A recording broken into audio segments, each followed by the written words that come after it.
Hello guys, नमस्कार. मी अश्विनी आणि आजपासून सुरू होत आहे माझी इंडिया ते साऊथ कोरिया जर्नी. आणि मी करत आहे माझ्या आयुष्यातील फर्स्ट इंटरनॅशनल ट्रॅव्हलिंग, आणि तीही एकटी. हा माझ्या आयुष्यातील बिगेस्ट ॲडव्हेंचर असणार आहे. अहिल्यानगर ते मुंबई असं 5-6 तासांचं अंतर कंप्लीट करून आम्ही मुंबई एअरपोर्टला येऊन पोहोचलो. सर्वांना भेटून बाय बोलून आणि खूप सारे इमोशन्स मनात घेऊन मी या गेटमधून एंट्री केली.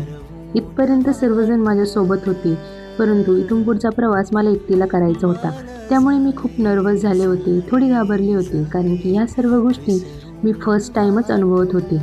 घरच्यांपासून लांब जाण्याचं एक वाईट वाटत होतं, तसंच खूप दिवसांनी मी माझ्या डिअर हजबंडला भेटणार याची एक्साइटमेंट होती. अशा मिक्स फिलिंग घेऊन माझा प्रवास चालू होता.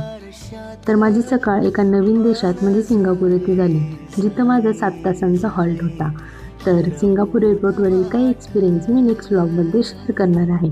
तर स्टे ट्यून.